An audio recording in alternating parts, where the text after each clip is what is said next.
It started with a joke, not the kind people remember, not the kind anyone would repeat later. Just something small, something meaningless. Two soldiers, freezing, starving, cut off from the world, began guessing how they would die. At first, it was nothing.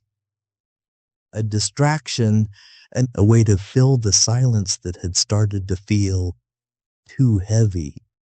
But then one of them got it right, and then the other, and after that, things stopped feeling like guesses and started feeling like instructions, because this wasn't just a story about war. It wasn't just about isolation or fear or survival. This was something else, something patient, something that had been waiting long before they arrived, something that already knew how it would end. Winter 1986, the Zagros Mountains didn't care about war. They didn't care about borders or politics or the lines drawn on maps. Up there was only cold, endless, suffocating cold. The kind that didn't just freeze your body, it slowed your thoughts, your reactions, your sense of time. During the Iran-Iraq War, small outposts were placed at these mountains to monitor movement. Most of them were temporary, some of them were forgotten. Bunker 17 was one of those places, half buried in rock and snow, reinforced with concrete that had already begun to crack from the cold. It wasn't meant to hold more than 4 men. It wasn't meant to last long. It was just supposed to exist for a while, then be abandoned like everything else up there. But plans don't survive war, and they definitely don't survive winter. By the time the supply lines broke, only 2 men remained. Reza Muradi, age 22. He spoke quietly, moved carefully, prayed more often than anyone else in his unit. He wrote letters almost every night, long ones, careful handwriting. He never sent them. Farid Rahmani, age 25, loud, restless, always talking, always filling silence before it had a chance to settle. He laughed at everything, at danger, at fear, at things that made other people uncomfortable. The kind of man who needed noise to feel alive. They were not friends, but up there, that didn't matter. They were supposed to be relieved in 3 days. 3 days turned into 8. 8 turned into 12. Then the radio stopped working, and after that, time stopped meaning anything at all. At first, they followed protocol strictly, rationed the food, half portions, then quarter, keep the generator running only when necessary, take shifts watching the perimeter, log everything, even when nothing happened, especially when nothing happened, because that's what you're trained to do. You follow the rules, even when the rules stop making sense. But slowly, things started slipping. The logs became shorter, then inconsistent, then empty. Meals became irregular. Sleep became unpredictable. The silence inside the bunker began to grow, not just quiet, but heavy, oppressing, like the air itself was watching them. Farid noticed it first, not consciously, but in the way he talked more, laughed louder, repeated the same jokes over and over. Reza noticed something else. At night, when the wind died down, there was a second sound, faint, barely there, like a voice. Not clear enough to understand, just enough to feel. At first, he ignored it, because that's what you do. You blame the wind, the cold, your own mind, because the alternative doesn't make sense. On the 14th day, they ran out of cigarettes. It shouldn't have mattered, but it did, because routines matter when nothing else does. And when the last one was gone, the silence came back stronger. Farid leaned against the wall, staring at the ceiling. Then he said it. All right, let's say we die here. No reaction. He smirked. Come on. We're not getting out anytime soon. Still nothing.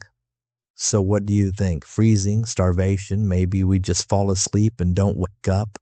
Reza didn't respond. Farid turned his head. Or maybe something else. A pause. Maybe someone finds us. That got Reza's attention, and he looked up. Farid grinned. Friendly fire happens all the time. Silence stretched. Then finally, Reza spoke. Not freezing. Farid raised an eyebrow. Oh, so you've thought about it? Reza didn't look at him. You die first. Farid laughed. Wow, harsh. But Reza kept going. Your throat? The laughter stopped. What? Reza's voice was quiet. Something cuts your throat. The bunker felt smaller. Farid forced a smile. Yeah, okay.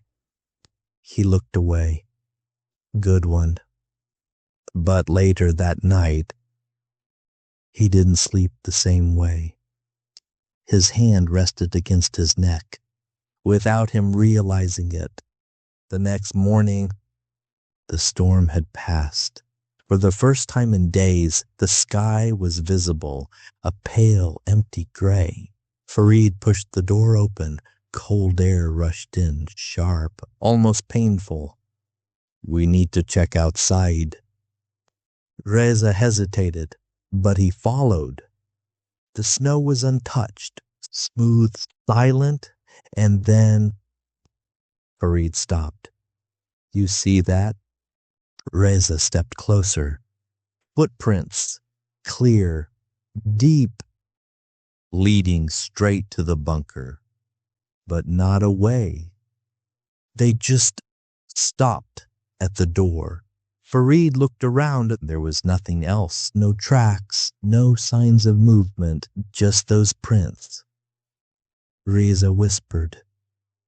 Maybe from before the storm. Farid shook his head. They're fresh.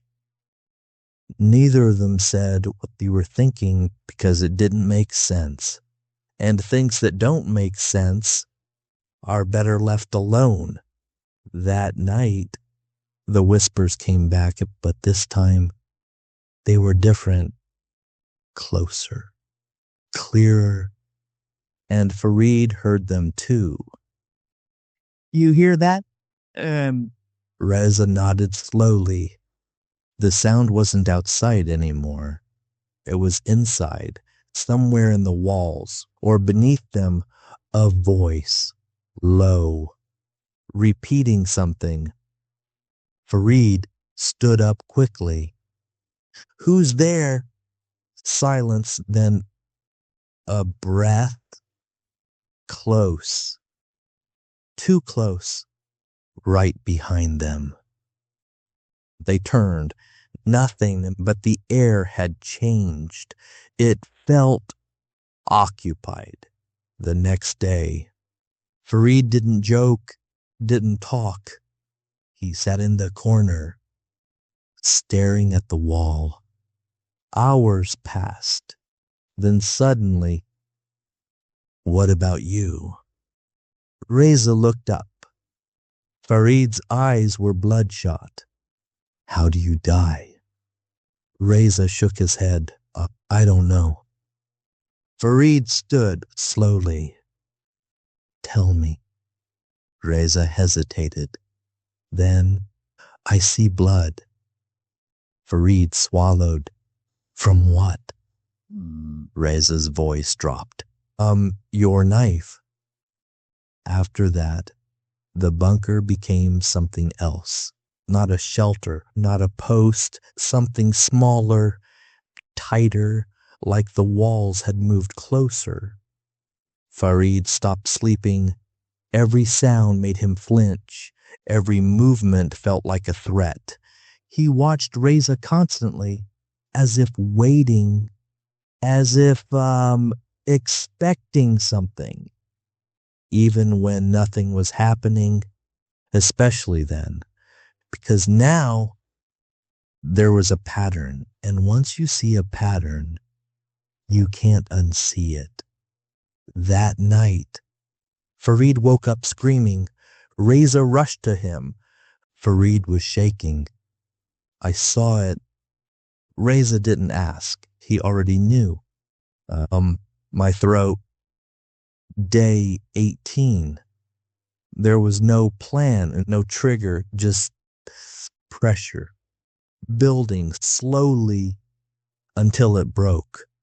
Farid had been pacing, muttering, checking the door, checking the walls again and again. Then suddenly, he stopped, turned. You told me. Reza froze. You said it first. It was just... No. Farid grabbed his knife. You saw something. Reza stepped back. I didn't. Farid moved forward. Fast. Too fast. They struggled, slipped, fell, and then... silence. Farid staggered, hands to his neck. Blood spilled through his fingers. His eyes locked onto Reza, confused, almost asking, why? Then he fell and didn't move again.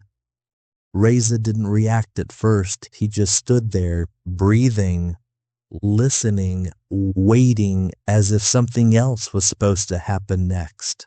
But nothing did. Just silence. Again, he buried Farid the next morning, outside. The footprints were gone, completely, as if they had never existed. Days passed, or maybe hours. Reza couldn't tell anymore. He stopped writing logs, stopped eating regularly, stopped sleeping properly, because the whispers had returned, but now they were clear, not just sounds, words, repeating over and over. You said it. You made it real. Reza covered his ears, but it didn't help, because the sound wasn't outside. It was inside. Now yours. The final log was found near the back wall, written unevenly, like the hand holding the pen couldn't stay still. I understand now. It wasn't prediction. It was instruction. It needed us to believe it, to say it, to think it, so we would do it. The last line, barely readable. I think it's still here. When rescue teams finally reached Bunker 17, weeks later, they found two bodies. Farid outside, buried. Reza inside, against the wall, a knife beside him. No signs of struggle, no signs of anyone else. But one detail didn't make sense. There were footprints again, fresh, clear, leading to the bunker, but not away. And maybe the most disturbing part isn't what happened inside that bunker. It's this. Nothing there forced them. Nothing touched them. Nothing made them do anything. It only whispered, suggested, waited, because sometimes that's all it takes.